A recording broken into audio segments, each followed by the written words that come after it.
Bonjour à tous. Nos échappées belles ont fait escale dans les Caraïbes cette semaine pour partir à la découverte de la troisième plus grande île des Antilles, dans un pays dont la devise est « Il y a des souffrances, mais ici la terre est verdoyante et le soleil brille ». Bienvenue en Jamaïque.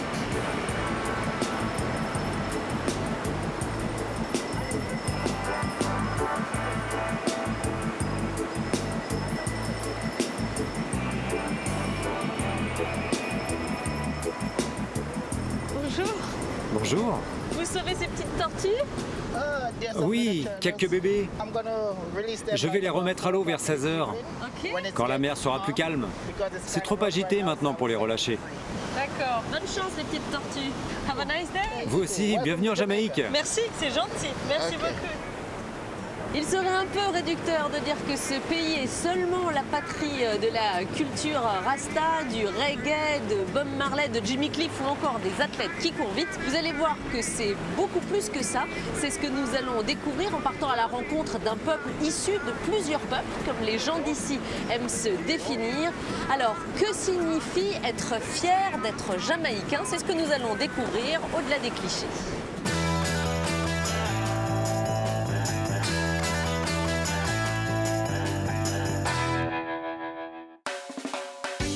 En Jamaïque, le soleil donne le tempo. Sophie Jovillard en immersion. Oh pardon. Fière d'être jamaïcaine. Fière. J'adore cet endroit. J'adore être jamaïcaine.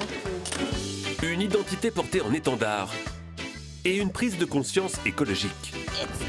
C'est fondamental de restaurer le récif, car c'est un atout touristique important pour l'économie jamaïcaine. La culture jamaïcaine est bien vivante. Nous, les femmes, on aime se mettre en avant et affirmer qui l'on est. Les jeunes se tournent vers Internet, vers la télévision. Donc on doit continuer à leur apprendre notre culture et à vivre avec pour qu'elle se perpétue sur les prochaines générations. Une source d'inspiration. Vous parlez le crocodile alors? Oui, c'est l'homme qui murmure à l'oreille des crocos. Ce véhicule, c'est moi qui l'ai construit, à partir de rien. Pour gérer une route pareille, il faut un véhicule costaud. Inépuisable. C'est un des secrets du café des Blue Mountains. On ne cueille que ces baies bien rouges, pas les autres. Pour Sophie, une expérience inoubliable. Je te lave de toute énergie négative que tu aurais reçue hier, aussi bien que les années auparavant. Honnêtement, je ne me suis jamais senti aussi vivant qu'en Jamaïque.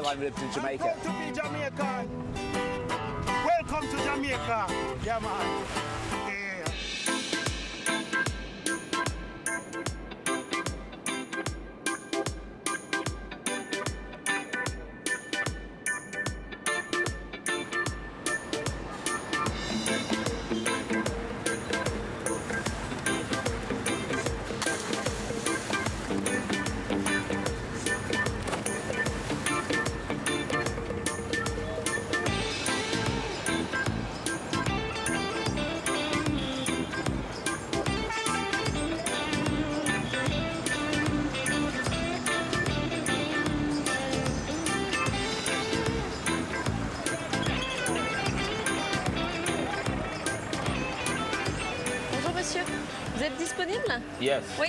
Je dois aller à Roll Tavern Coffee Estate, c'est la plantation de café.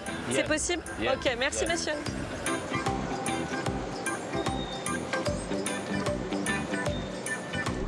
Je m'appelle Walton. Welton? Yes. Ravi de vous rencontrer, moi c'est Sophie. Sophie, c'est un très joli prénom. Oh, merci, c'est gentil.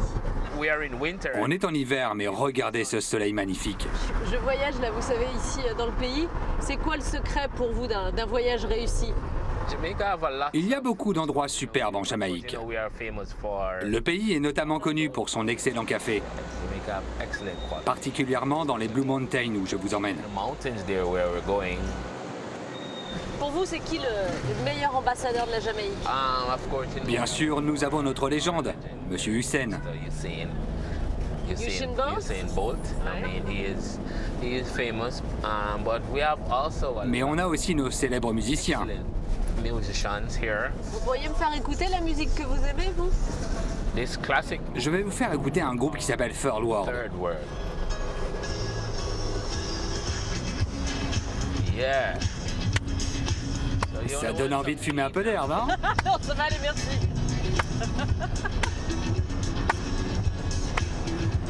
Yes. Sympa. Yeah, man. Yeah, man. Jamaica warm country. La Jamaïque est un pays chaleureux, très chaleureux. On s'amuse ici. C'est la fête. Lots of party. So now we're starting. Maintenant, on va rentrer un peu plus dans la forêt. Les arbres sont superbes et la rivière aussi. The river. Il est comment le café que produit David? Excellent, excellent. In the sense that, especially because Grâce à l'altitude où ils sont installés, ils ont beaucoup d'humidité. they have a better quality of water. Je l'adore. Rien que l'arôme qui se dégage avant de le boire, c'est juste... It just takes you away. J'adore. I like Comme vous, les Français, vous dites... super. Parfait. Parfait.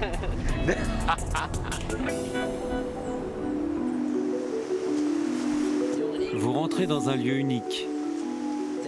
Prenez votre temps pour marcher et respirez le bon air.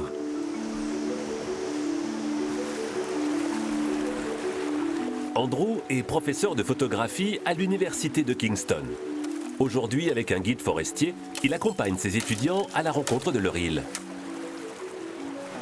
Essaie d'aller chercher des gros plans.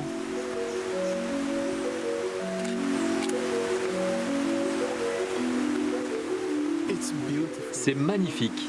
Je suis toujours fasciné par les textures des feuilles, la façon dont elles respirent et vivent dans la nature.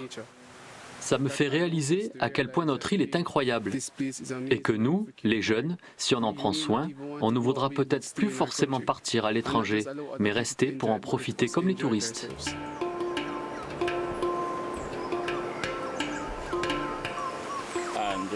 Ici, on voit beaucoup de colibris, parce qu'ils se nourrissent des fleurs de pommier. Je crois que je n'ai jamais vu autant d'oiseaux au même endroit. C'est vraiment cool. Andrew, le professeur, a aussi découvert cette forêt lorsqu'il était étudiant, avec un de ses enseignants.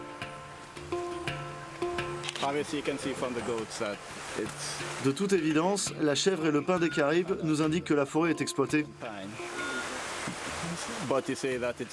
Tu sais s'il y a un projet de replantation?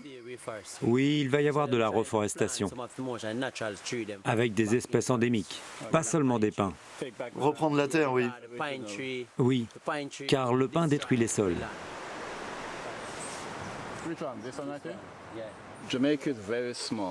La Jamaïque est petite, mais on a une très grande biodiversité. On a des zones de forêt tropicales, des zones semi-désertiques. Et tous les écosystèmes sont essentiels à notre survie. Par exemple, beaucoup de rivières proviennent de cette zone. C'est elles qui fournissent l'eau des villes, comme Kingston, la capitale. On arrive à la cascade.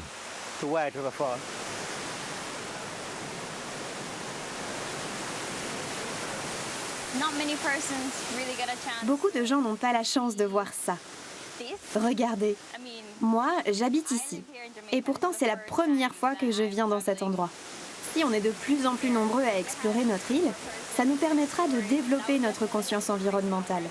C'est notre responsabilité à nous, la jeunesse. Car nous sommes les héritiers de cette nature et de cette terre. Cette île des Caraïbes est un trésor de biodiversité. 120 rivières, des milliers de fleurs et de fougères, des centaines d'animaux à préserver.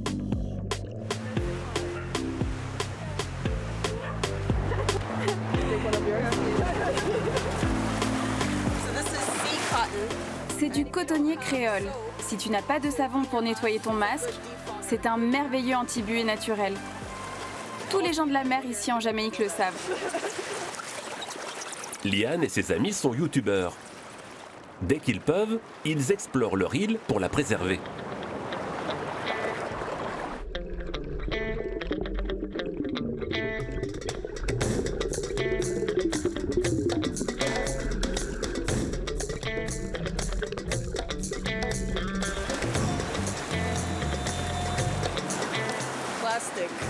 Du plastique, comme toujours, c'est un problème global. La Jamaïque n'est pas épargnée. On adore plonger, on est des gens de la mer et souvent on fait un détour pour ramasser des déchets. Si on ne le fait pas, ils vont finir sur la plage ou dans l'estomac d'un animal marin. Regardez ça. Ça me rend triste. Vous savez quoi? Il va falloir que quelqu'un s'y colle pour trouver une solution durable à toutes ces ordures.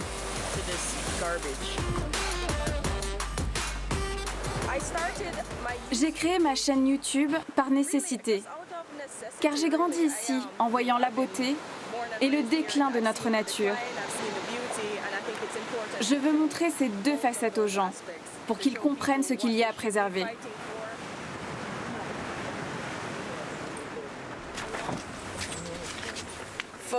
Salut les gars, on est sur le Rio Grande, au point de départ de notre rafting. Je crois que nos capitaines sont prêts, alors c'est parti. Liane et Jessica ont déjà exploré le monde. L'une est partie en France, l'autre aux États-Unis. Mais leur île volcanique les a toujours rappelés. On vit sur une petite île bénie des dieux. Sur 157 km de long, on a une telle diversité de paysages. On a des montagnes d'altitude, un royaume féerique avec ses lichens. En plaine, on a des plages de sable blanc et noir sublimes. Et ici, au centre de l'île, on est entouré d'une nature luxuriante.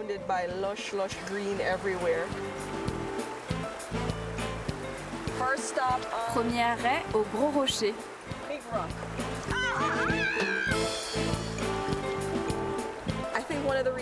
Ce qui me fait continuer, c'est les retours que je reçois de la diaspora.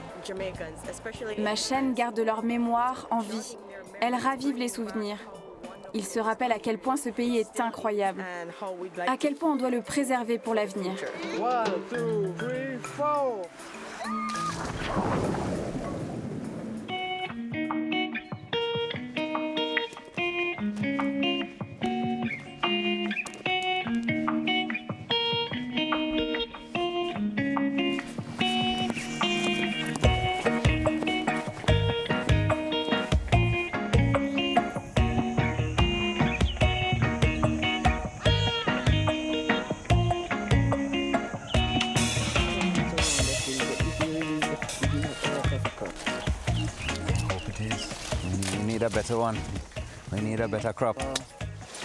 Salut David. Sophie, bonjour. Bonjour. Je te présente Madame Mac. Bonjour madame. Comment était la route? Parfait. Oh, c'est magnifique. La route est magnifique, les paysages sont superbes. On est dans les Blue Mountains. C'est un nom presque poétique, je trouve. Pourquoi on les appelle comme ça? Cela vient du fait que quand tu les aperçois de loin, tu as l'impression qu'elles sont bleues. Parfois on a le soleil, parfois c'est nuageux et parfois tu ne vois pas à 2 mètres.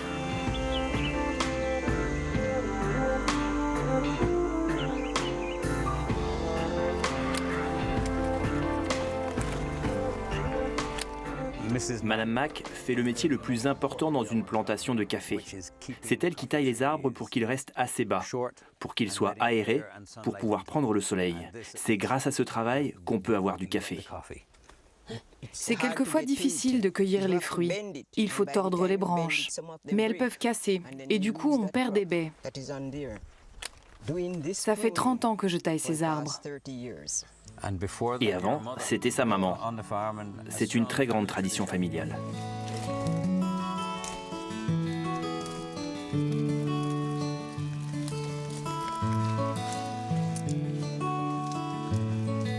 Les plantations de café, elles ont commencé quand ici sur l'île? Le café est arrivé en Jamaïque il y a environ 250 ans. C'était au XVIIIe siècle. Les premiers à le faire ne réussissaient pas vraiment. Ils ne maîtrisaient pas le processus du café. Ils savaient plutôt cultiver la canne à sucre. C'est seulement au XIXe siècle qu'on a compris qu'il fallait planter le café en altitude. Avant ça, ils le cultivaient en plaine, mais dans les montagnes, il y a de la fraîcheur. Le caféier est une plante très fragile qui vient des hautes montagnes d'Éthiopie. Donc on a essayé de retrouver les conditions de ces montagnes éthiopiennes. Pour ça, il faut monter, il faut de la fraîcheur. Les Blue Mountains sont un des endroits où ces très bonnes conditions existent.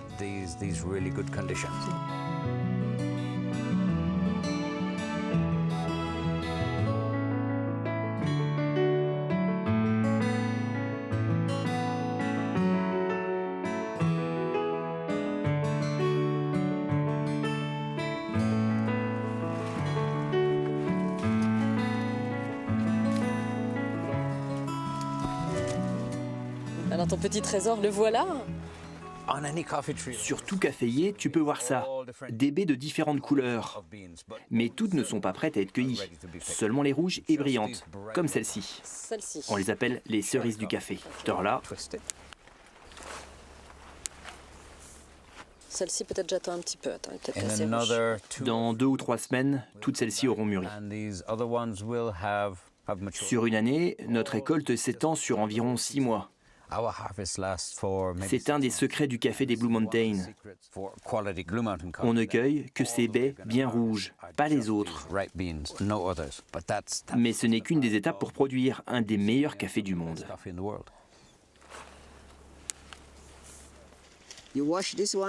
On va laver ces baies et ensuite on les met au soleil pour les faire sécher. Puis on les torréfie.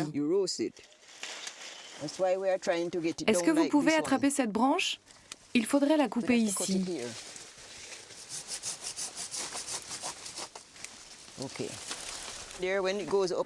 Si des fruits poussent aussi haut, ils seraient perdus car on ne pourrait pas les atteindre. C'est qui la patronne? C'est elle, hein? Moi, je ne fais que payer les factures. C'est lui le patron.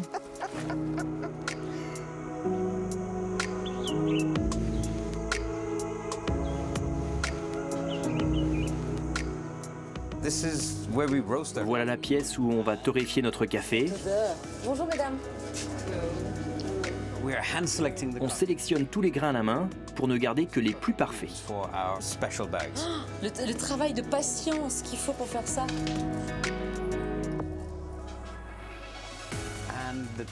Le goût de ce café est vraiment remarquable. C'est subtil, mais fort. Il y a des arômes de noisettes, mais c'est fruité. C'est le café le plus incroyable que tu puisses boire. On peut parler du café comme on parle d'un grand vin. Le vin a été la plus grande influence dès la création de cette plantation. Ah oui? Mon père, en tant qu'Anglais, avait été très inspiré par le baron de Rothschild et l'industrie française du vin. Ma mère adorait déguster le café. Elle en buvait beaucoup. C'est elle qui torréfiait. J'ai appris tout ce qui concerne la culture avec mon père, mais ma mère m'a appris la torréfaction. Mais ce n'est pas une simple cuisson. C'est le moment où on crée ce goût, où il faut faire sortir le caractère d'un grain de café en quelques minutes. Mais tout peut aussi être gâché. C'est vraiment l'instant magique, quoi. C'est ça. On fait de la magie. On part de quelque chose qui n'a ni magie, ni arôme, ni goût, ni rien du tout. Et puis tout d'un coup, tatin! Oui, l'arôme, l'odeur, le parfum, le goût des Blue Mountains. Un paquet comme celui-là, par exemple, coûte beaucoup plus cher que les autres? Notre gamme Peaberry se vend à $40 environ le paquet, et celui-ci $30. On y va? Les grains sortent brûlants d'ici.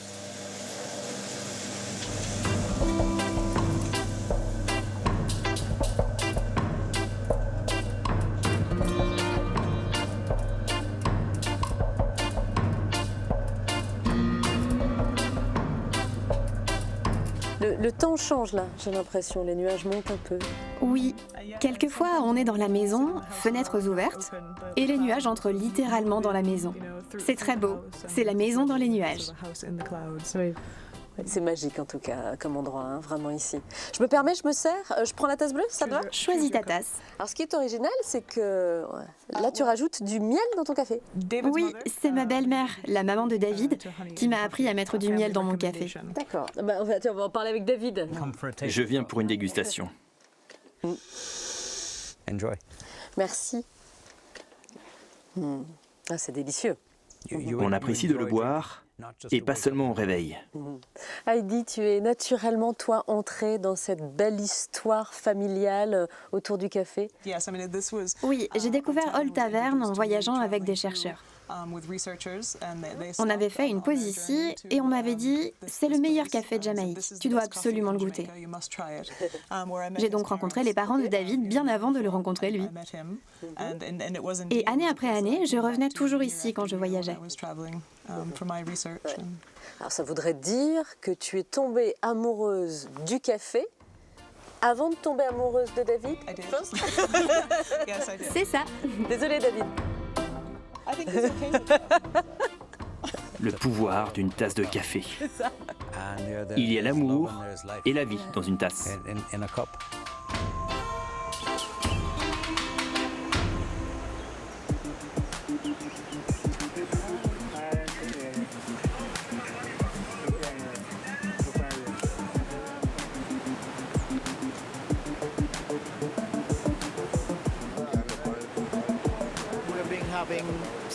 On a eu de très fortes pluies toute la nuit. À cause de l'excès d'humidité, d'eau, de pluie, on a eu un glissement de terrain. Ici, ça arrive souvent à cause de la nature du sol.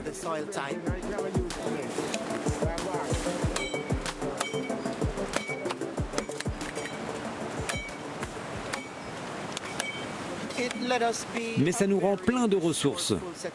On doit avancer dans la vie avec le jeu de cartes que l'on reçoit. Au jour le jour, on fait du mieux que l'on peut.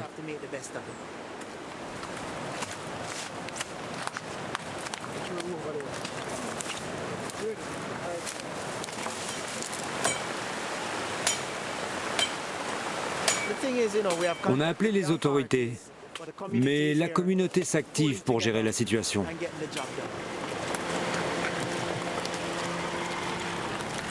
La journée peut commencer. Bienvenue sur le territoire du café.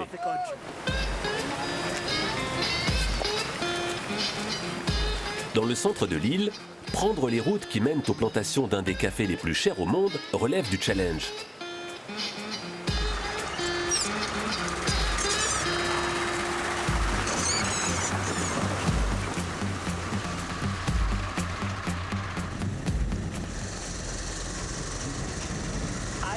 Il y a un changement climatique. Maintenant, les périodes de pluie diluvienne sont de plus en plus rapprochées. On a des glissements de terrain, des ouragans, des inondations. Et quand on a du soleil, on a des sécheresses. Ce qui n'est vraiment pas habituel pour nous. Mais aujourd'hui, c'est le prix du café. Si la route est coupée, tu ne peux pas ramasser ton café. Tu perds tout le travail que tu as investi.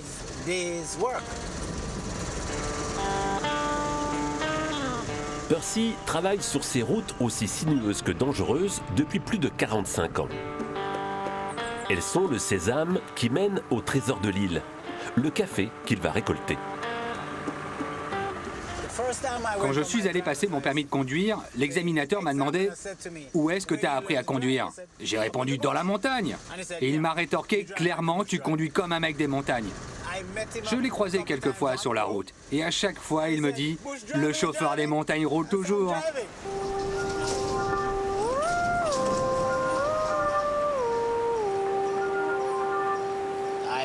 Je change de véhicule, car celui-ci est assez petit pour affronter les routes étroites.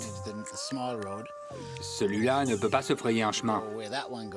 Alors il reste sur la grande route, et l'autre descend dans la ferme.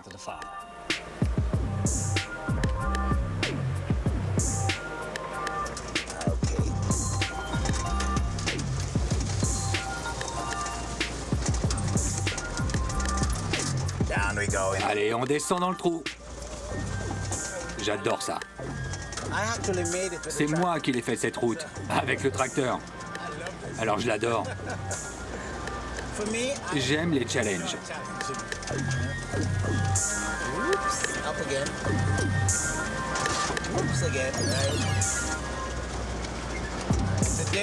Le danger, c'est que le ravin au-dessus glisse et bloque la route, et que celui du dessous parte aussi. C'est pour ça qu'on plante des caféiers aussi près, pour que leurs racines stabilisent le terrain.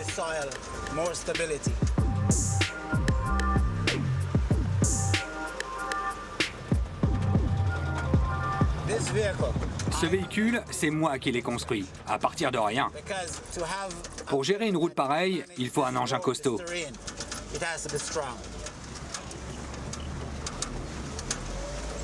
Ça commence à être difficile là. Okay. Here we go again. Nos routes sont vraiment pourries, car les agriculteurs ne reçoivent pas d'aide de l'État. L'entretien des routes ne dépend que de nos revenus. Et on ne gagne pas des mille et des cents avec le café. Beaucoup de gens utilisent des ânes pour travailler.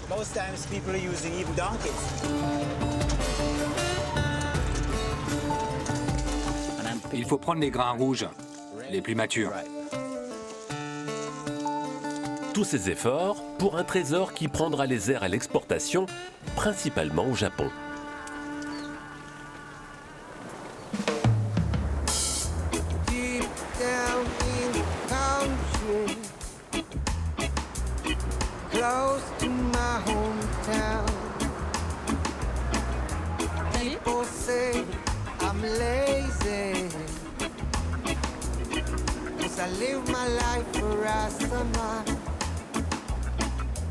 Call me a renegade, 'cause I don't wanna be a corporate. All the jobs on my road. Bonjour, bonjour. Bonjour Desaita. Bonjour Sophie, comment vas-tu? I'm fine, thank you. Bienvenue à Bluefield. Thank you. Je grimpe alors. Hop. Nice to meet you, Sophie. Hello, hello. J'ai vu des jolis bateaux peints là d'Essaïta. On est vraiment dans un petit port de pêcheurs, mais c'est bien plus que ça. Hein. Oui, nous sommes sur la plage des pêcheurs de Belmont, où se trouve le sanctuaire de pêche. C'est une zone protégée où personne n'a le droit de pêcher. Je te présente Emsley. C'est aussi un garde, et il est pêcheur depuis de longues années. Ravi de te rencontrer. Tu vas pouvoir lui demander tout ce que tu veux sur la pêche. Bon, bah allons-y alors.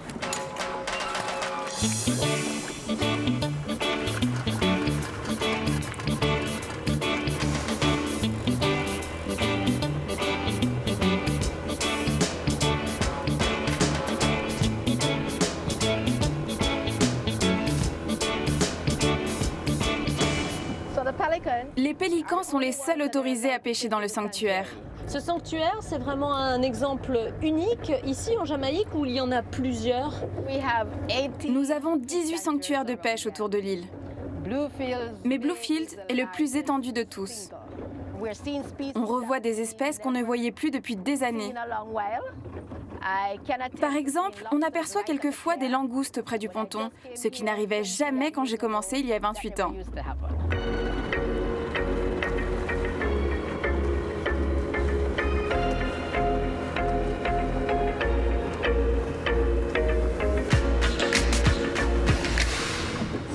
Sophie, je te présente Wooldy. C'est le responsable des patrouilles. Hello. Bienvenue. Merci beaucoup. On est en train de vérifier que personne ne pêche actuellement dans la zone. C'est une zone de près de 10 km le long de la côte, une surface de 1200 hectares. Ça doit pas être facile de convaincre les pêcheurs de plus venir pêcher ici. Quand on a commencé il y a 10 ans, les amendes étaient très basses. Mais aujourd'hui, elles peuvent monter jusqu'à 6 000 €. Ce qui est très important, c'est que quand nous avons lancé ce projet, nous avons impliqué les pêcheurs dans la discussion. Ils ont donné leur accord pour la protection de cette zone. Au début, la plupart de ces fonds sous-marins étaient comme morts. En faisant ça, c'est faire sa petite part pour protéger notre planète? Oui, mais une autre partie primordiale de notre action, c'est de contrôler les espèces invasives.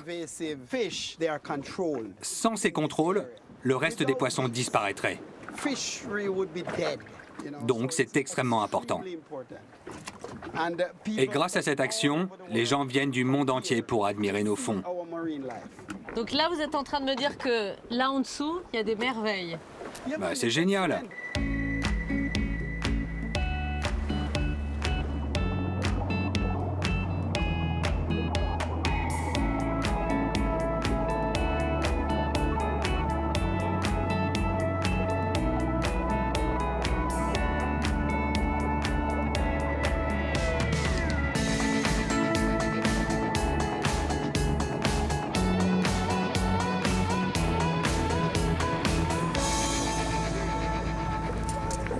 Quand Boldy parle d'espèces invasives, il fait référence à quoi exactement?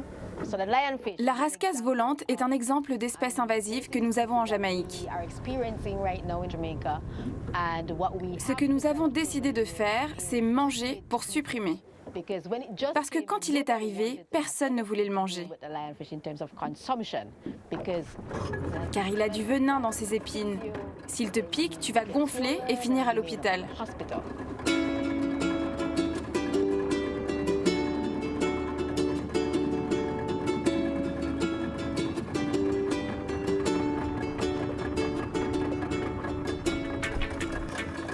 Ça, c'est une rascasse volante. Il a coupé ses épines, car sinon c'est très dangereux. Et il fait beaucoup de dégâts, ce poisson? Oui, il mange tous les petits poissons. Comment il est apparu ici, ce poisson, et pourquoi il s'est développé comme ça? Nous avons découvert qu'il s'est échappé d'un aquarium suite à un ouragan. Du coup, il s'est propagé dans l'océan Atlantique. Et depuis 10 ou 15 ans, la population a vraiment augmenté.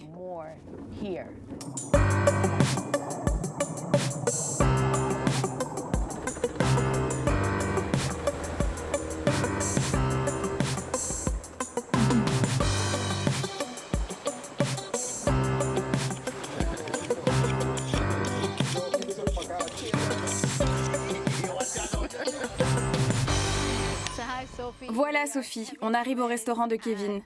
Il va te montrer comment il découpe la rascasse volante sans risque. Ça va, Kevin? Oui, très bien. Ouais, restez concentrés, hein, parce que je crois que c'est dangereux. Quelle est la partie la plus dangereuse? Oh, ces arêtes là. Alors c'est pile ici, là, juste au-dessus, c'est ça?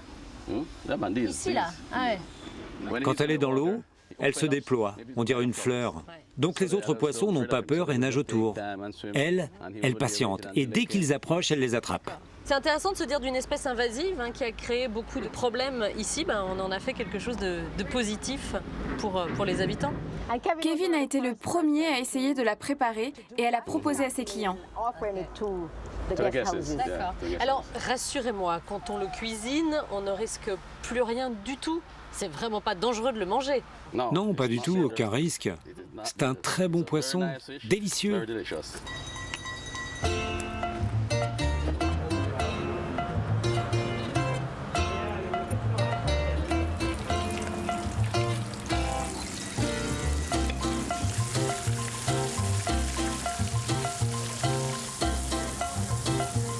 Et voilà la recette du chef.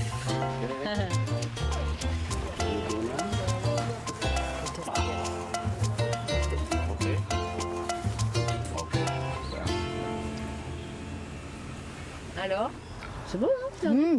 Délicieux. C'est bon comme ça, un petit peu en beignet. Alors tu sais, moi la rascasse, je la mange dans la bouillabaisse. Mais c'est une autre rascasse, il y a plusieurs variétés de rascasse. Ici en Jamaïque, la rascasse volante a plusieurs noms. Le poisson scorpion, poisson lion, poisson diable.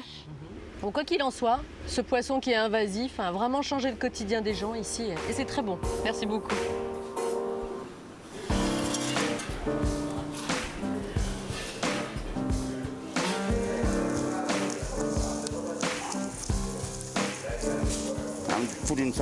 Je mets de la sauce pour que la viande marine pendant la cuisson.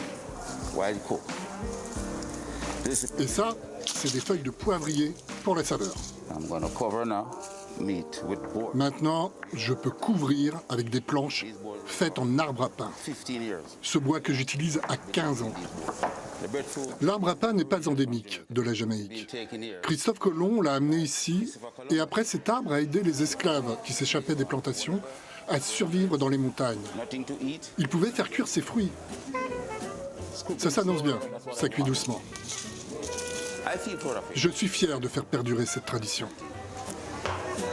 Gold Teeth, ou dentition en or en français, détient le secret du barbecue jamaïcain, le bien nommé jerk. Je vais ajouter un peu de charbon. Je fais ça pendant 6 heures tous les jours. Passer au grill semble bien être une affaire d'hommes et de famille. Enfant, il chapardait des petits morceaux de viande à son père pour aller les faire griller de son côté.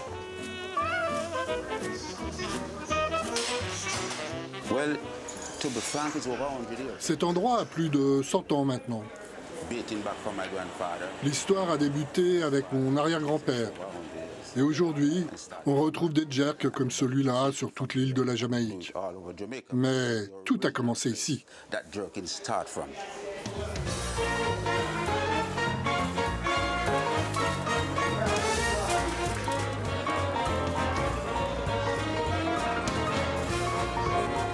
Ce poulet, waouh! C'est à se damner. À se damner. Je suis née en Jamaïque, mais je vis en Floride. Le jerk, pour moi, ça a le goût du retour à la maison. Donc ça me rend heureuse. Cette tradition a le goût du retour à la terre, car les pionniers du jerk étaient les tribus indigènes de l'île, puis les esclaves réfugiés dans les montagnes. Ils faisaient cuire les cochons sauvages avec des épices pour la conservation et à couvert pour ne pas se faire repérer des colons ou des maîtres.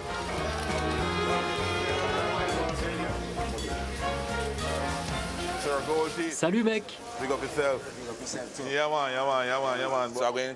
Donne-moi une demi-livre de porc, un quart de poulet et un peu du fruit de l'arbre à pain. Ça a l'air délicieux.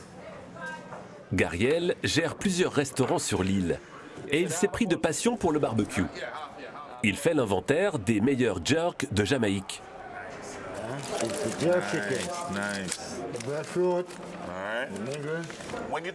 Quand on pense à l'histoire de notre nourriture, traditionnellement, les esclaves d'Afrique de l'Ouest n'avaient pour se nourrir que les bas morceaux. De fait, depuis toujours, l'essence de notre cuisine repose sur une cuisson lente parce qu'il le fallait. On n'avait pas le choix. Alors, pour faire un jerk, il faut des efforts, de l'amour et de l'attention. Il faut aussi de la sauce. Gariel est bien décidé à trouver le secret de la meilleure sauce barbecue de l'île. Pour cette raison, il doit se rendre dans les champs de la marque la plus connue.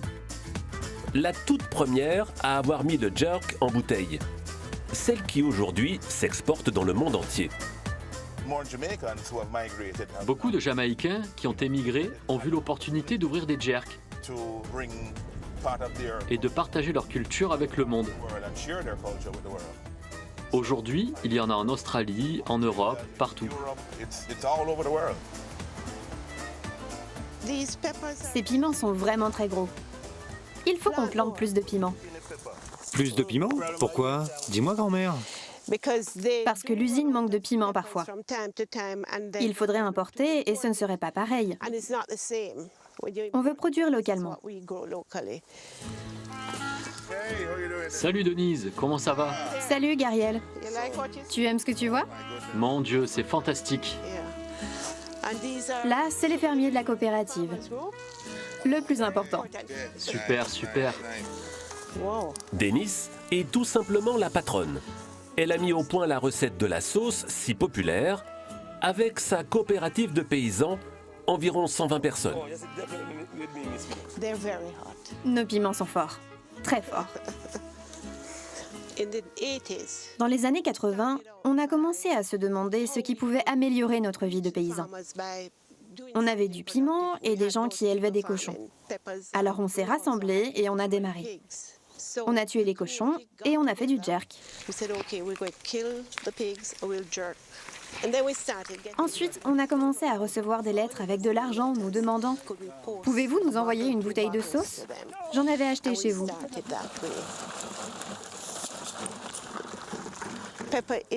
Le piment, c'est la base de notre alimentation. Ça met un peu d'aventure en cuisine. Les Jamaïcains sont les 4e plus gros consommateurs d'épices au monde, avec près de 6 kilos par habitant et par an. Et dire que je pensais que plus il y avait de piment, plus ça annihilait les saveurs. Celle des autres épices? Oui. Il faut à peu près une demi-cuillère. C'est de la cannelle? Oui, de la cannelle et puis on met du gingembre. Les épices font partie de notre culture. Elles sont venues avec toutes les migrations qui ont façonné l'île. D'Inde, de Chine, du Moyen-Orient et d'Afrique bien entendu. Notre devise nationale, c'est plusieurs communautés, un seul peuple. C'est ce que nous sommes. J'espère que ça restera une réalité. Aujourd'hui, Gariel grille un poisson. Une évolution née avec le développement de la spiritualité Rastafari sur l'île. Ses pratiquants ne consommant pas de porc. Laissons le grill faire son œuvre.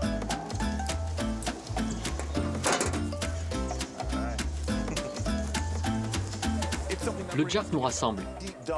C'est un symbole. Il raconte que l'on sait toujours tirer le meilleur des choses les plus insignifiantes.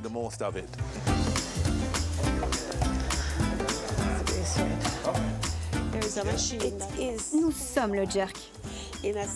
On a le sang chaud. On est vif et exalté. C'est notre caractère. Ce que nous sommes.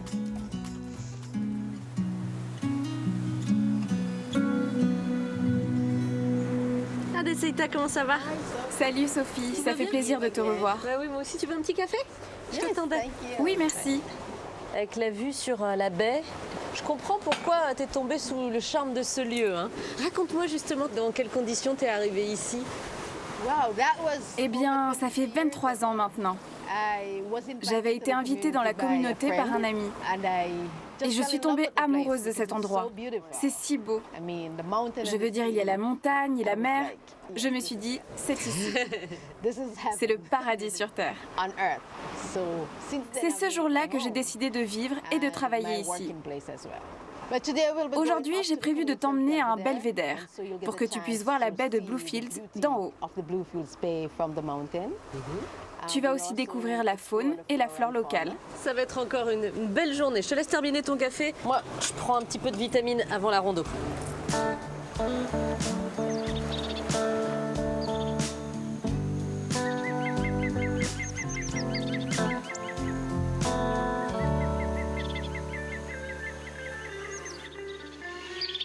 Regarde, un pivert jamaïcain. Woody Woodpecker.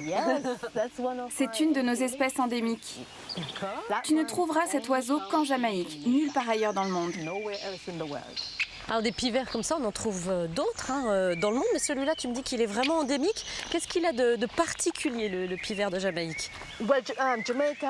En fait, nous avons le plus d'espèces endémiques de toutes les Caraïbes, car la Jamaïque n'a tout simplement jamais été rattachée au continent.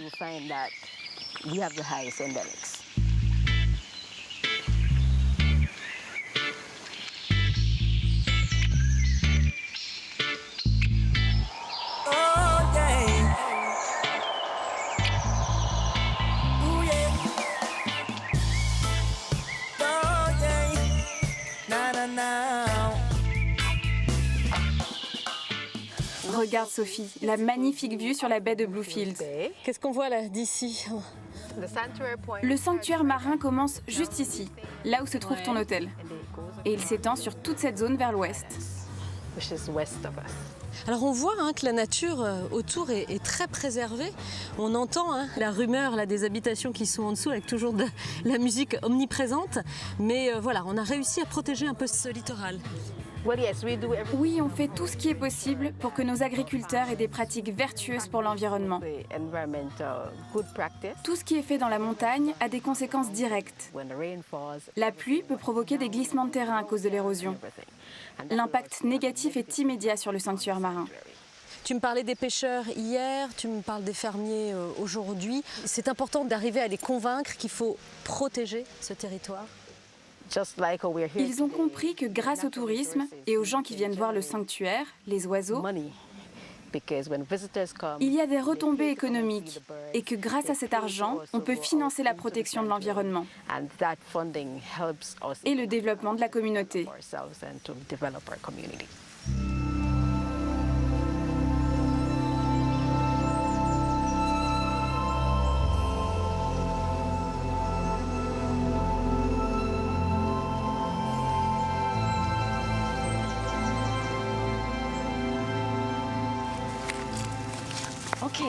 Regarde Sophie, un Dr Bird. Qu'il est beau. C'est un petit colibri. Il se nourrit de nectar, il part le chercher et revient sur sa branche. D'accord. Il bat très vite des ailes, à peu près 200 battements par seconde. C'est pour ça qu'il va prendre du nectar, mais revient vite se reposer.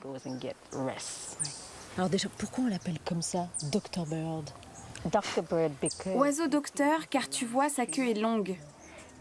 Elle ressemble au manteau des médecins d'autrefois. Alors je suis contente parce que je vois que ça te donne le sourire quand tu le vois. C'est toujours un plaisir pour toi de l'admirer et de le montrer aussi.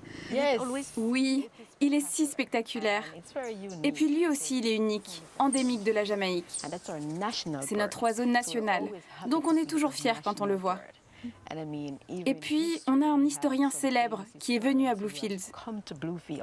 C'était Philip Henry Goss qui, en 1844, écrivit dans son livre « Cela vaut un périple à travers l'océan pour admirer une créature si radieuse dans toute la sauvagerie de sa liberté originelle. » C'est vraiment un des petits trésors de la Jamaïque. Hein. Le voilà de retour, c'est drôle parce qu'il revient toujours sur la même branche. Ah, on l'entend là.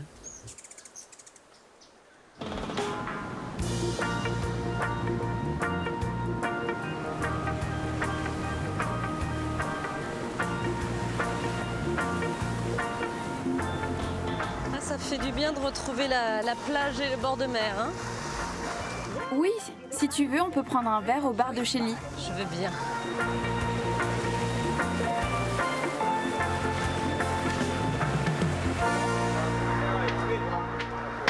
Je te présente Shelly. On est chez vous? Il y a de l'ambiance hein, dans votre bar. Il joue au domino. Ah. Tu veux jouer? Ok, avec vous alors, si vous voulez. Je joue, tu joues? Ok. Allez, on va les défier. Salut. Ah bah, c'est moi qui prends votre place alors. Ok. Donc tu découvres au dernier moment, c'est ça? Ok. C'est parti? 6-6. Ah. Ok, boss. Yeah, man. Oula, attends, faut aller plus vite que ça, j'imagine. Mais les dominos comme ça, personne ne pourra les voir. Autrement, les autres vont en profiter. Faut avoir des grandes mains. Ok, un peu là. Ah bah non, je pouvais là, c'est dommage. Ah non.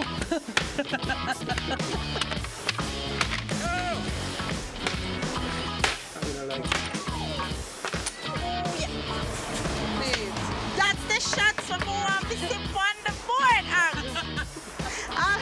Anyone more footy? Come punch in a double block.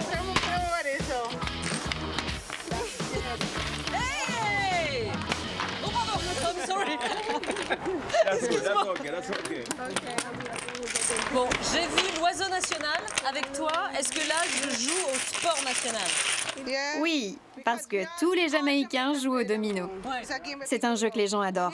Tu joues en mangeant, en buvant un verre. Avant de vous quitter, je serais curieuse de savoir ce que ça signifie pour vous, la devise « Fier d'être jamaïcain ». Pour toi?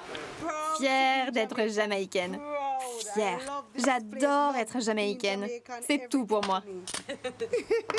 La Jamaïque, c'est un endroit où les gens te rendent heureux. Tu es d'accord avec tout ça?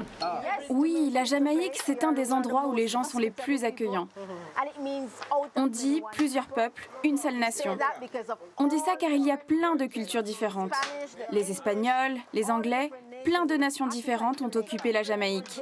Et aujourd'hui, nous vivons unis, comme un seul peuple. Et tu peux entendre un seul amour, un seul cœur. Oui, tout à fait. Unissons-nous et sentons-nous bien. C'est de Bob Marley. Merci pour la partie, hein. Surtout merci à toi de m'avoir accompagné. Merci beaucoup.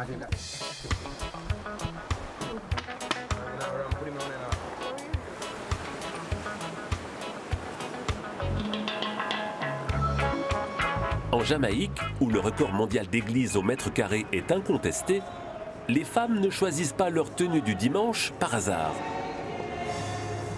Dans le respect de la tradition, elles affirment leur caractère.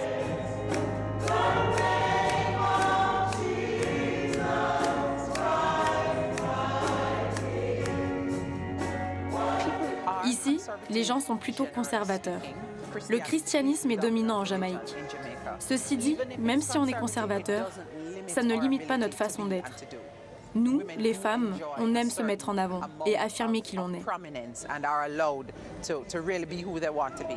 Stacy est la présentatrice d'un show télévisé dédié à la féminité. On a plusieurs standards de beauté. La majorité est influencée par l'Amérique du Nord, mais on conserve toujours intrinsèquement notre essence caribéenne. Dans les pays dits de l'Ouest, les standards sont beaucoup plus minces que moi. En Jamaïque, les femmes fortes comme moi, on les surnomme fluffy, moelleuses. Et plus qu'ailleurs, elles sont célébrées.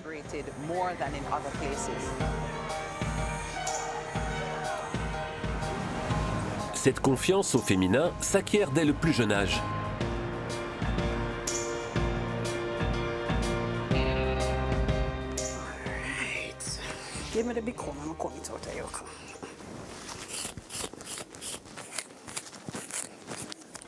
Je ne tire pas trop? Non, ça va, grand-mère. En Jamaïque, le beau, c'est le naturel. C'est vraiment ce qui nous importe. On ne défrise pas nos cheveux. Il y a d'autres moyens pour être aussi glamour qu'une star de cinéma, qu'une actrice de mode. Tant que tes cheveux sont correctement coiffés, tu as la classe. Regarde-moi cette longueur. Qu'est-ce que tu as grandi?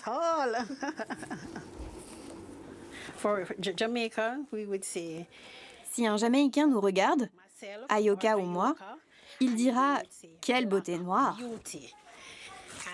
Parce qu'on ne porte pas de maquillage, nos cheveux sont naturels mais correctement coiffés, on n'a pas de rouge à lèvres ou quoi que ce soit. On met des vêtements sympas et sexy qui avantagent nos formes. Face à des canons comme ça, pas de doute, tu es en Jamaïque.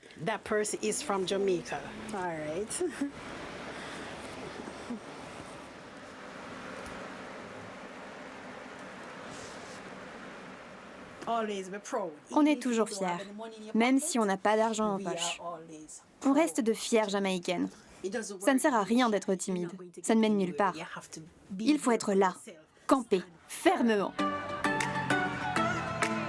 Ici, les femmes puissantes sont à la tête des églises, des entreprises et de l'État. En 2006, le Premier ministre était une femme. Mais la force du féminin ne s'est pas forgée en un battement de cils. Aujourd'hui, elle est à la tête d'une entreprise de communication. Lorsque je suis allée au collège, j'ai commencé à lisser mes cheveux. Et je l'ai fait jusqu'à mes 30 ans, jusqu'à ce que je devienne mère, que je me demande quelle valeur je voulais transmettre à ma fille. À ce moment-là, j'ai tout arrêté. J'ai commencé à me faire des dreadlocks. À l'époque, au travail, ça ne passait pas vraiment. Les locks étaient jugés trop anticonformistes. Mettez votre pied ici. Pliez un peu. J'hésite entre ces deux-là. Aujourd'hui, beaucoup plus de Jamaïcaines assument leurs cheveux naturels. Je suis heureuse que ma fille Leila puisse voir cela. En ce qui concerne ma génération, on se fout de comment tu t'habilles ou à quoi tu ressembles. On ne veut pas se courber devant les diktats que la société voudrait nous imposer. Par exemple, à l'école, Il y a des Noirs qui ne peuvent pas porter de locks ou des coupes afro, contrairement aux personnes métisses, blanches, indiennes ou asiatiques, pour lesquelles les cheveux longs sont acceptés. Je trouve parfois que la Jamaïque est très traditionnaliste dans ses institutions, plus qu'une partie des citoyens, plutôt progressistes.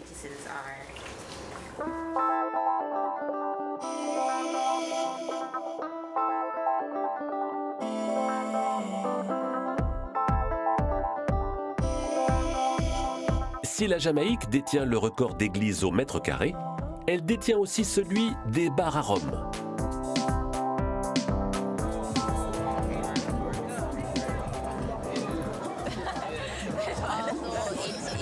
Même si la Jamaïque est conservatrice, on a aussi une immense culture dancehall. Dans ces soirées, vous verrez des femmes sublimes porter des vêtements transparents, tout ce qui accentue leur courbe.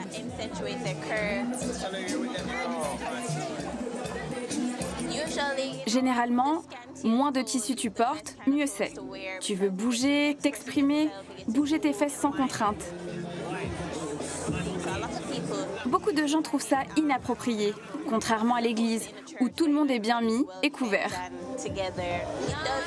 C'est un peu contradictoire, mais ce sont les mêmes personnes qui prient le dimanche et qui vont dans ces soirées la veille au soir pour se faire plaisir. Par tous les saints, la Jamaïque célèbre ses femmes puissantes.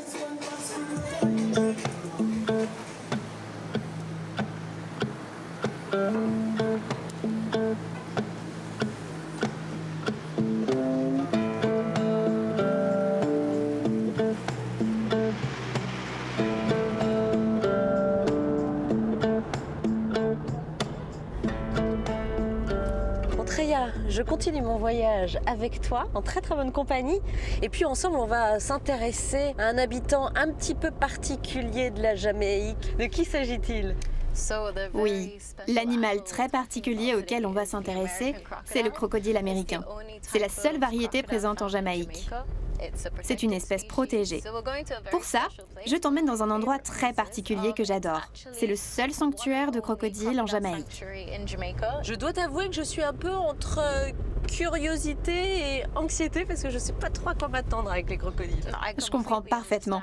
C'est vrai qu'on se dit toujours que les crocodiles sont très gros, agressifs, qu'ils mangent les hommes. Mais il faut savoir qu'il y a beaucoup de types différents de crocodiles autour du monde.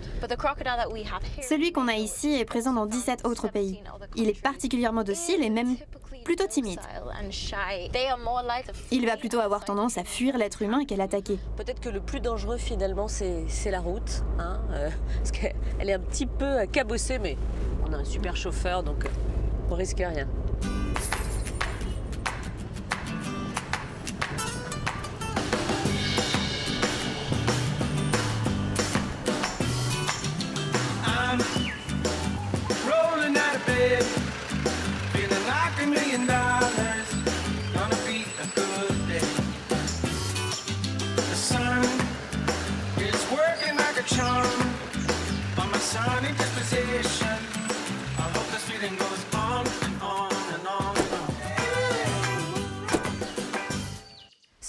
Nous voici arrivés au sanctuaire.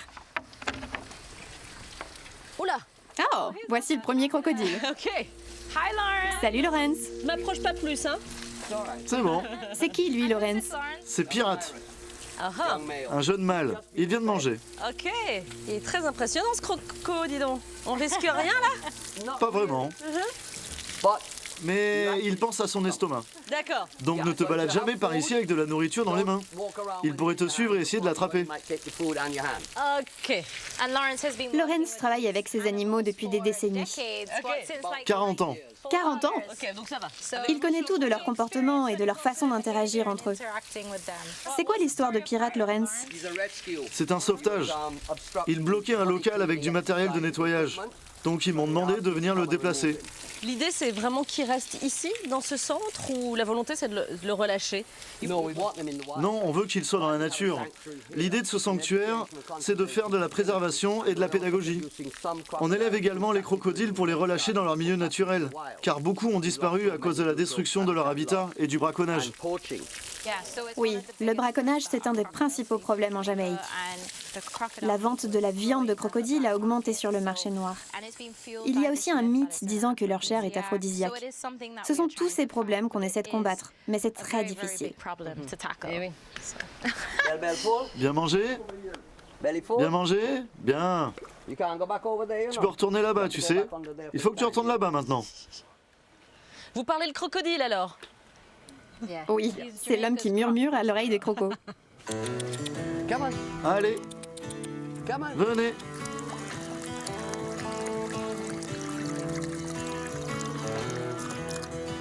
Par ici, les gars.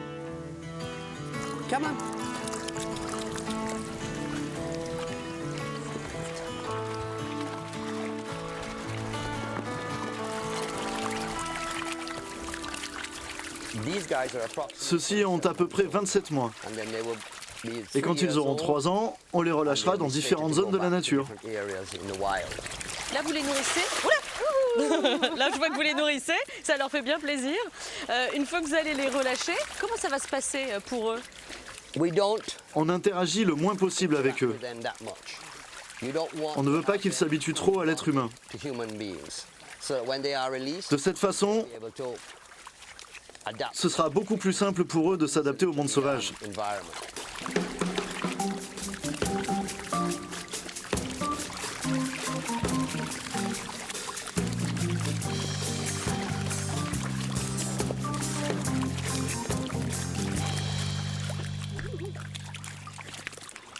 Alors, qu'est-ce qui se passe avec celui-là?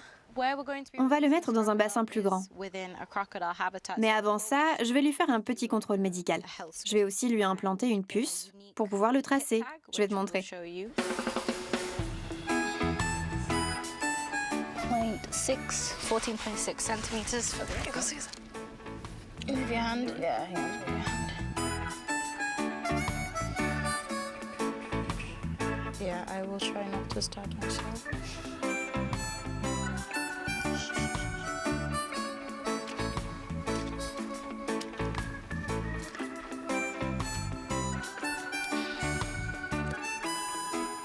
Prêt?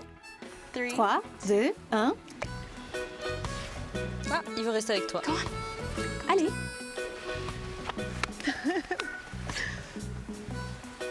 Je vais te présenter les plus jeunes crocodiles du sanctuaire. D'accord. Donc les plus mignons. Pendant leur première année, on les garde dans cette baignoire car ils sont tout petits. Ces bébés ont 4 ou 5 mois. Il peut déjà mordre, mais sa mâchoire n'est pas totalement développée, donc il va seulement te pincer. Comme tu vois, ils grandissent assez vite. Quand ils naissent, ils font 10-15 cm. Et la taille maximum d'un adulte, ça peut être quoi? Le plus grand que j'ai eu la chance de voir dans la nature faisait plus de 4 mètres. Si tu ne les embêtes pas, ils ne vont pas t'embêter. Voici Céline. Tu les nourris à quelle fréquence, Céline? 3 fois par semaine. Et les gens d'ici, comment ils réagissent quand ils voient que vous protégez ces animaux? Il y a certaines communautés qui ont, disons, des interactions négatives avec les crocodiles. Donc il y a un véritable besoin d'éducation et d'information. Mais il y a aussi d'autres endroits où les gens ont depuis longtemps l'habitude de vivre à proximité de ces animaux. Il y a même certains pêcheurs qui pêchent juste à côté des crocodiles et qui leur donnent des noms. Mais bon, on a quand même beaucoup de problèmes avec certains comportements négatifs contre les crocodiles.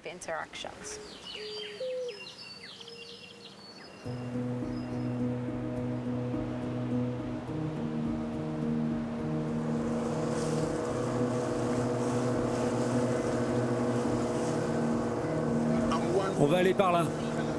Ryan et Everton sont des jardiniers d'un genre bien particulier. Depuis 4 ans, ils plantent du corail dans une nurserie sous-marine pour que le récif repousse. On est obligé de faire ça à cause des ouragans, du développement de la côte avec les différents hôtels et du ruissellement des pesticides et des engrais qui arrivent directement dans l'océan avec les pluies de plus en plus régulières. Tout cela a causé la mort précipitée des coraux.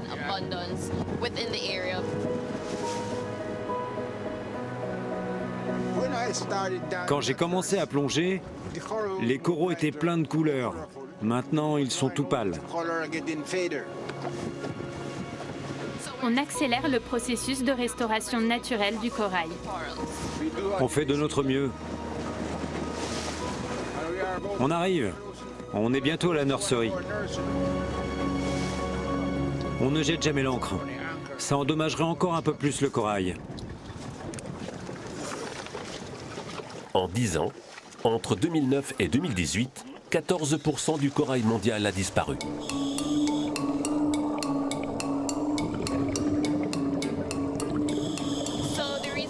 Cette nurserie donne aux coraux les conditions idéales à leur croissance. Dans la nurserie, ils sont épargnés de toute compétition avec les algues ou les prédateurs, comme les petits escargots qui mangent les tissus des coraux.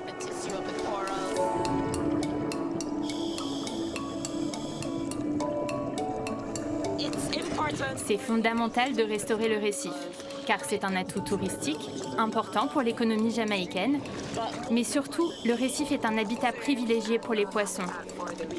Ils peuvent s'y reproduire et s'y développer en nombre, ce qui est le but de notre réserve naturelle. Voir la population de poissons augmenter, au bénéfice des pêcheurs de l'île.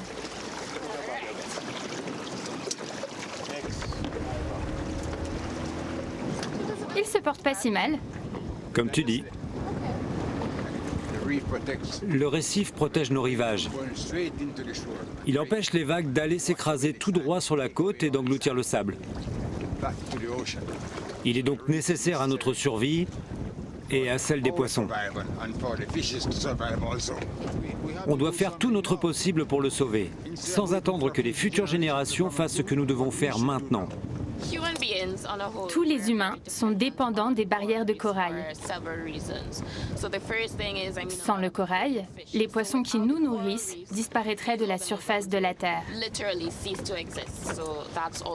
Les coraux ont aussi l'avantage d'être d'excellents capteurs de CO2.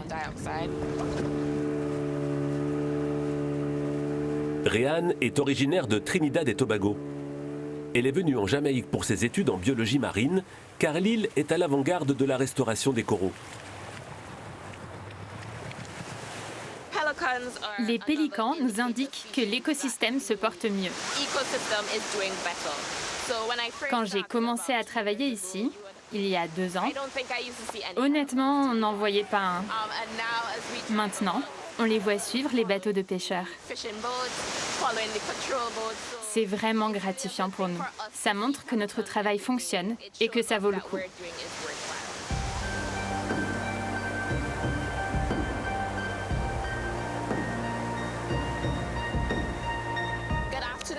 Salut les pêcheurs! Comment ça va aujourd'hui? Comment vont vos casiers et vos filets?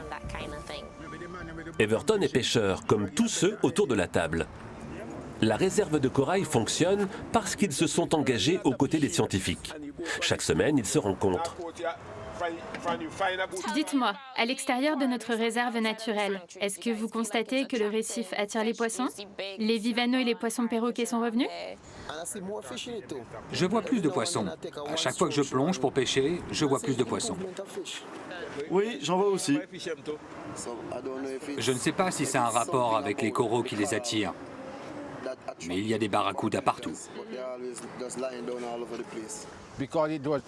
Pour créer cette réserve protégée, on a dû abandonner une partie de notre zone de pêche. C'était nécessaire. Les poissons étaient devenus de plus en plus petits. Ils ne grandissaient plus. Quand on s'est lancé, certains de nos collègues sont devenus des ennemis. Ils disaient qu'on allait les empêcher de nourrir leur famille. Mais qu'en sera-t-il pour la prochaine famille? L'année prochaine et celle d'après? Que leur restera-t-il pour se nourrir? Le poisson va disparaître. On était obligé d'arrêter de pêcher pour laisser le temps aux bancs de poissons de se reconstituer.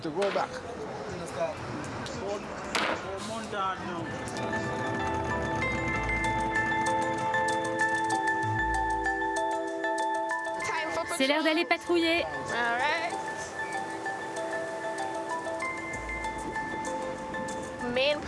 On patrouille surtout pour s'assurer que personne ne pêche illégalement dans notre réserve marine. Toute forme de pêche est interdite. Même un coquillage, même une pierre, toute capture est illégale.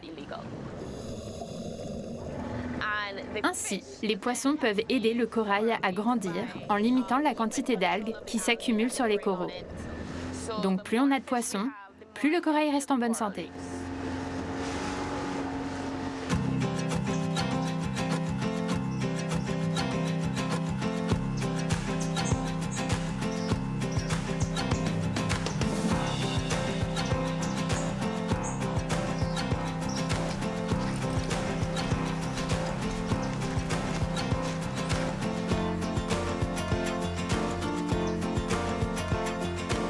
Alors, qu'est-ce que tu fais là, toi?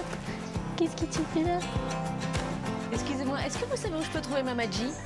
Oui, Mamadji est juste ici, en face. Ok, juste là. Ok, merci beaucoup. Have a nice day. Ah, vous voilà, Mamadji. Bonjour. Ça me fait très plaisir de vous rencontrer parce que je ne pouvais pas venir ici en Jamaïque sans parler de la communauté des Maroons dont vous faites partie. Oui, c'est très important. Nous sommes les descendants des premiers Africains arrivés sur cette île. Nous sommes arrivés avec le commerce transatlantique des esclaves. Notre peuple est celui qui a refusé d'être réduit à l'esclavage. On ne pouvait pas être des esclaves. Donc ils ont fui dans les collines. Ils voulaient protéger notre culture. Ils se sont battus contre les Anglais qui colonisaient la Jamaïque depuis des années. Ils ont fini par signer un traité de paix avec eux pour pouvoir fonder les premiers villages libres. Donc les Maroons sont un peuple africain souverain, vivant ici en Jamaïque depuis des générations et pour longtemps encore. Dans l'histoire, il y a toujours eu des mouvements de rébellion jusqu'à un traité de paix qui remonte à quand exactement? Le premier traité a été signé en 1738 à Leeward, près de Montego Bay. C'est à l'ouest de la Jamaïque. Ici, à Charlottetown, on célèbre tous les ans l'anniversaire de cette signature, parce que c'est entre autres ici que Nanny, notre reine maroon, a combattu.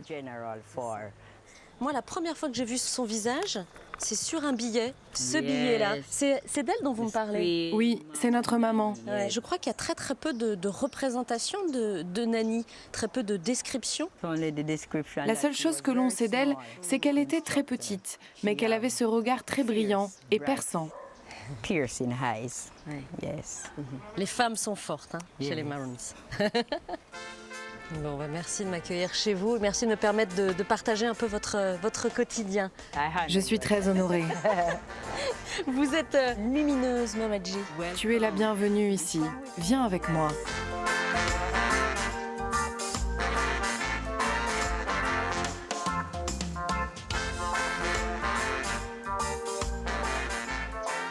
Voici le jardin Assafou. C'est un lieu de rencontre. On y organise des conférences, des festivals. Nous faisons visiter le village aussi. Nous enseignons les percussions et nous voulons perpétuer notre culture. Nous sommes très attentifs à nos jeunes.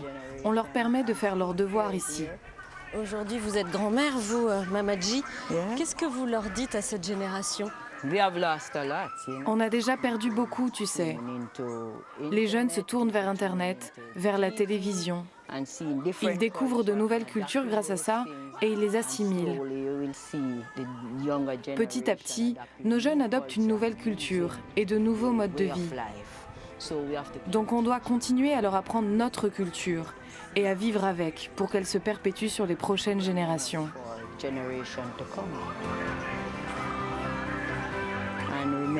Il faut se rappeler qui tu es, se souvenir de ton histoire. Nous leur apprenons nos danses, nos musiques, nos chansons. Nous voulons qu'ils gardent la connexion avec la culture maroon, pas seulement la connexion avec Internet.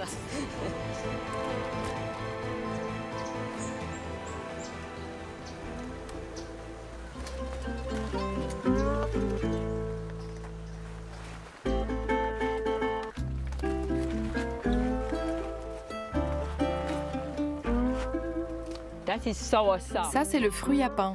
On en fait du jus. Ces feuilles sont bonnes contre la nervosité.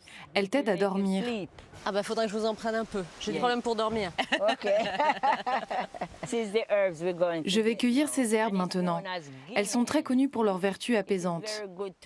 Elles enlèvent les énergies négatives, notamment s'il y a des conflits à la maison. Celle-ci a été étudiée dans une université. On pense qu'elle pourrait limiter le développement de certaines cellules cancéreuses avant qu'elles grossissent. Vous êtes toujours soigné avec les plantes? Vous n'avez jamais pris aucun médicament? J'utilise mes plantes et je leur parle avant de les cueillir. Et elles me disent laquelle d'entre elles je dois utiliser.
Je te présente deux femmes de ma communauté maroune, Mama Lima et Roxane. Elles sont toutes les deux herboristes. D'accord.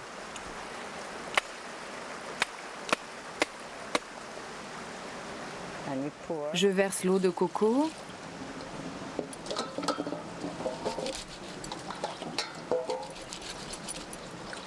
On appelle ça castara. C'est de la coquille d'œuf réduite en poudre.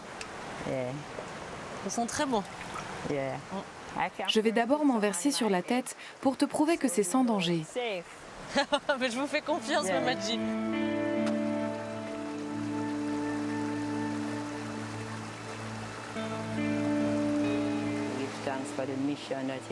Tu nous as donné la mission de laver, de purifier. Tout cela sera fait selon ta volonté, ta gloire et ton grand esprit.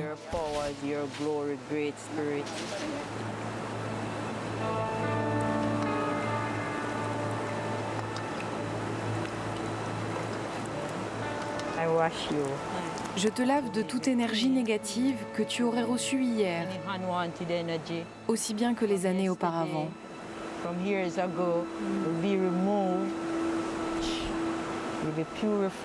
Tu vas être purifié, recevoir une nouvelle énergie. Tu vas avoir beaucoup de succès.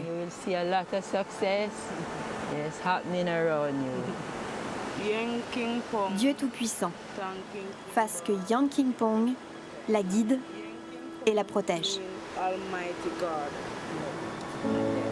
Merci, Mamaji. Merci de m'avoir purifié. Merci, mesdames. Les Maroons ont été les premiers esclaves à se libérer. En gagnant les montagnes, ils ont su préserver le patrimoine naturel de l'île, comme les cacaoyers. Ces documents sont si précieux qu'il faut des gants pour les protéger.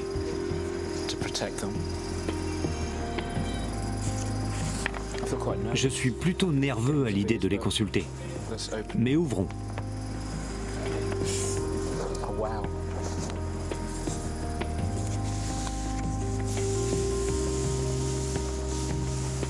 De quand date cette carte des plantations? 1794. Quand cette carte a été dessinée, mes ancêtres étaient encore esclaves.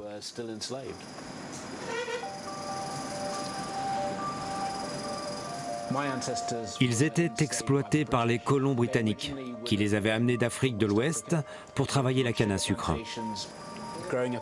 Enfant, mes parents, ma mère, me parlaient toujours de l'endroit où elle a grandi.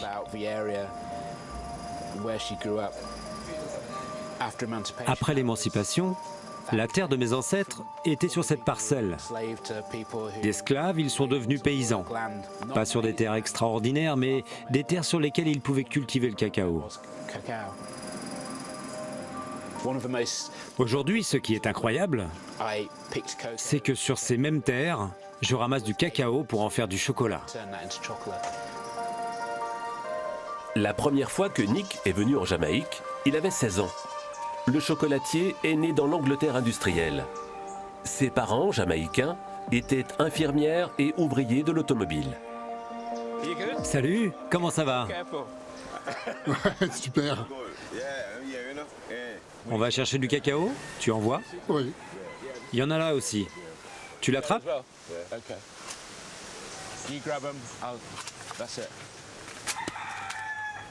Hey, droit dans le mille.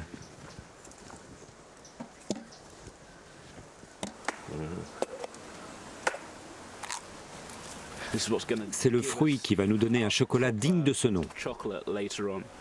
Si tu goûtes, ça a un goût incroyable. Entre le litchi et l'ananas. C'est très savoureux. Devenir fermier, pour mes parents, ce n'était pas concevable. Particulièrement pour mon père. Il vient d'une communauté qui travaille la canne à sucre. S'il n'avait pas émigré en Angleterre, il se serait retrouvé ici à faire les mêmes gestes que ses ancêtres esclaves. Il ne voulait pas que je travaille aussi dur. Donc je suis d'abord devenu journaliste et je suis arrivé dans les Caraïbes comme correspondant de la BBC. C'est à ce moment-là que j'ai découvert mon histoire familiale.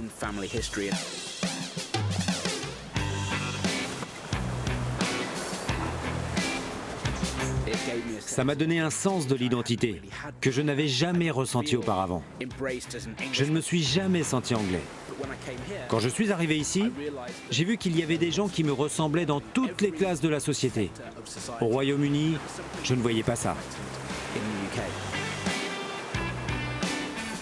Avec son chocolat, Nick veut créer de la valeur ajoutée en Jamaïque. Faire en sorte que le cacao ne parte plus seulement à l'exportation, mais qu'il soit transformé et reconnu localement. Tempérer du chocolat dans un pays tropical, ce n'est pas une mince affaire. Surtout quand le prix de l'électricité est aussi élevé. Tu as intérêt à climatiser ta pièce. Pour moi, le cacao est une revanche. Mes ancêtres ont été amenés sur cette terre pour la travailler pour rien du tout, en tant qu'esclaves. Et moi, aujourd'hui, en travaillant cette même terre, je gagne ma vie.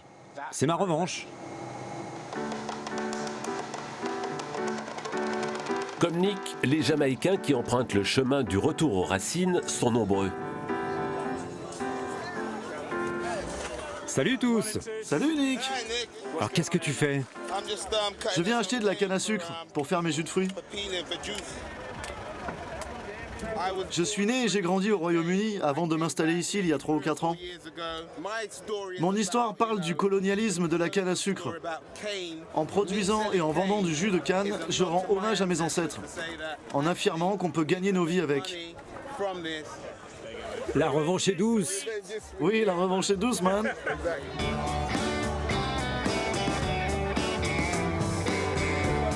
Nicolas et Davy faisaient partie de la diaspora jamaïcaine, l'une des plus importantes au monde. On a grandi avec des clichés. Genre en Jamaïque, zéro problème. Mais quand tu arrives, il y a plein de problèmes. Oui, tout un tas. Mais il y a aussi des solutions. Je suis persuadé que les solutions aux maux de notre monde moderne viendront d'ici. Si je dis ça, c'est parce qu'ici, les gens n'ont rien du tout. Mais ils savent en tirer le maximum. C'est ça le pouvoir de la nécessité.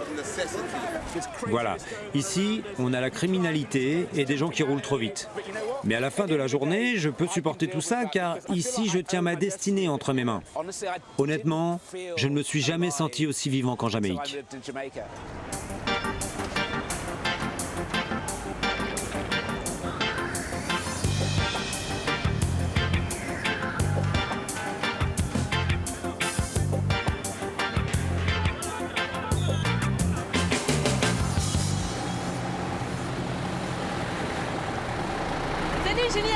Salut Sophie, monte dans le bus. Moi, je mets le masque pour entrer dans le bus. Merci pour ton accueil. Bonjour Sophie. Salut, merci de m'avoir pris sur la route. Hein.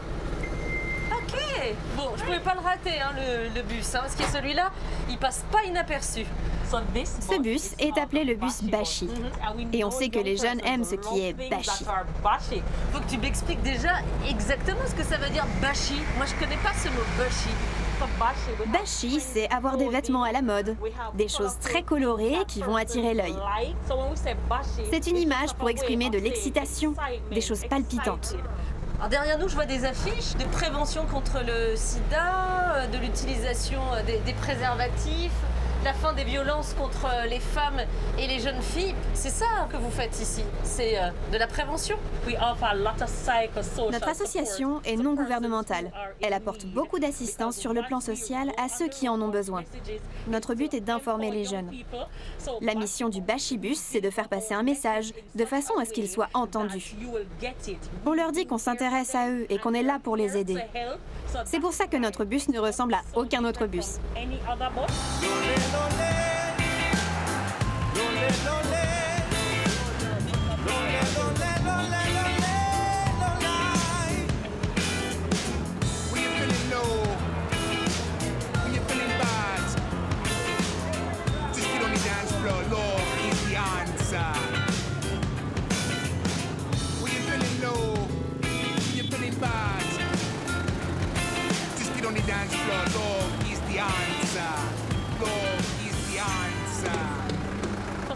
Sophie, je vais te présenter le reste de l'équipe. Bonjour tout le monde. Hello guys. Alors tu vois, on a plein de fascicules. Tu peux en prendre si tu veux. Un de chaque. Après tu peux les lire. Les gens peuvent les emporter pour les lire plus tard. Alors, c'est de la prévention, mais qu'est-ce qui se passe à l'intérieur du bus? À l'intérieur du bus, on fait des tests VIH. D'abord, on leur explique comment fonctionne le virus. Et ensuite, quand ils ont bien compris, on leur explique que le sida n'est plus la maladie mortelle qu'il était. Si une personne est positive, on l'accompagne pour son traitement. On fait aussi du soutien psychologique. Et on s'assure qu'ils restent sur la bonne voie, qu'ils mènent une vie équilibrée et qu'ils aiment la vie. On lutte aussi contre les préjugés, contre la stigmatisation. Puis d'autres fois, on fait des démonstrations pour bien mettre un préservatif. Donc on leur apprend dans la bonne humeur et on les guide avec notre énergie positive. On chante, on danse. Tu vas voir tout de suite ce que ça donne.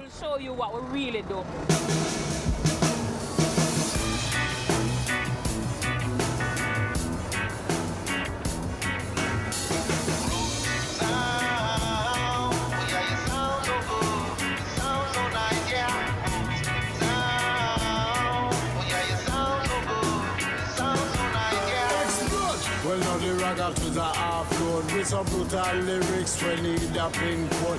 We coming in for the rest of our carbon. So send for the diesel with the liquid one.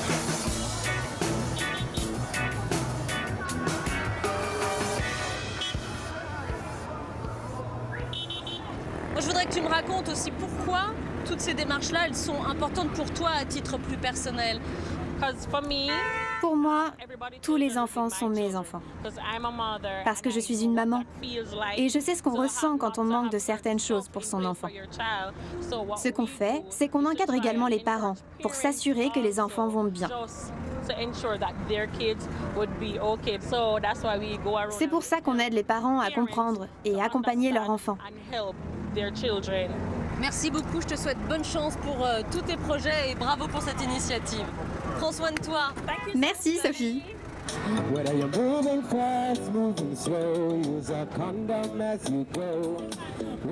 La jeunesse jamaïcaine mérite vraiment qu'on prenne soin d'elle. Un grand bravo à l'équipe du Bashibus. Je suis très heureuse de les avoir rencontrés avant la fin de mon voyage.